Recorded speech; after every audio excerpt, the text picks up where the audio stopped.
It's Friday, which means it's time for arts and culture. We have our culture correspondent, Byeon Ye-young, here in studio. Welcome, Ye-young. Thank you very much for having me. So, Ye-young, I'm particularly excited for your segment today since I hear it's about a musical. Yes, it is. So I recently went to Daegu for the 19th Daegu International Musical Festival, which is the largest musical festival in Korea.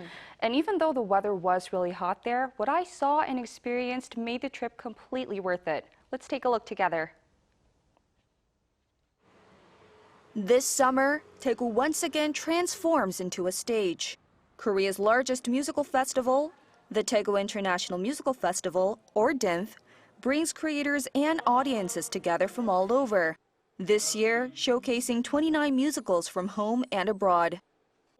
The dress rehearsal for this year's closing performance, Panda, is about to begin. This Chinese production blends dazzling acrobatics with traditional martial arts, a real treat for the eyes.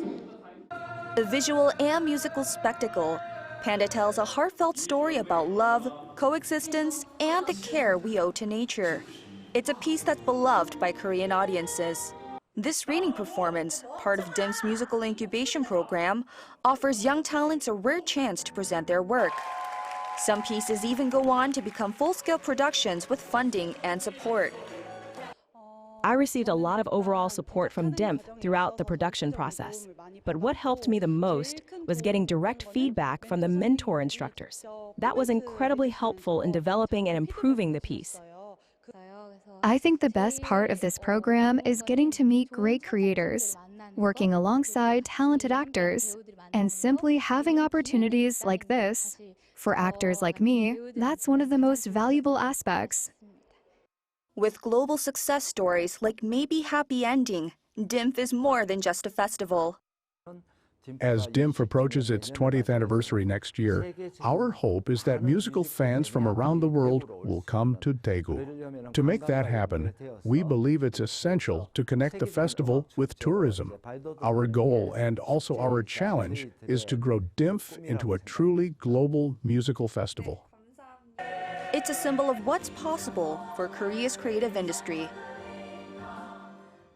So, Ye-young, to my understanding, this year's festival has garnered more interest than ever because of the Korean musical that swept the Tony Awards. Tell us more. Yes, of course. This year's festival was quite auspicious because it comes after the Korean musical, like you said.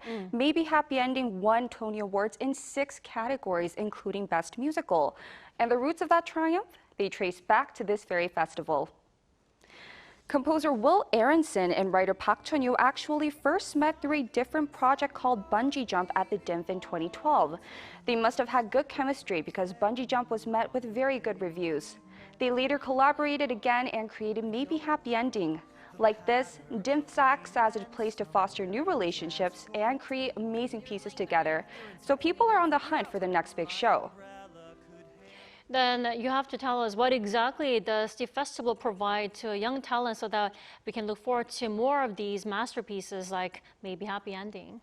Well, the reading performances that we saw in the video were part of the musical incubation program, which offers young talent mentorship and funding to put their creations on stage.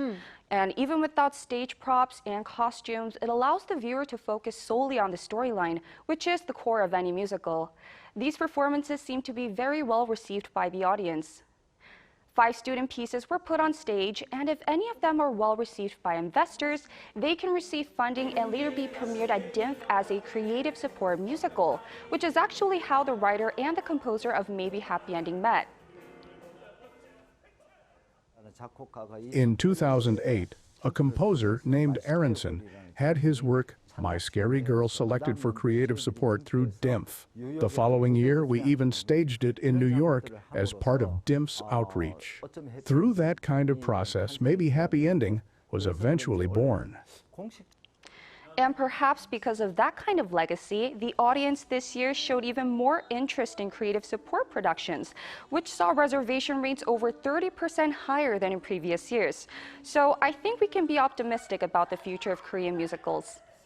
Indeed, a bright future for a Korean musical to come. Thank you, Ye-young, for the report today. It was my pleasure, Dami.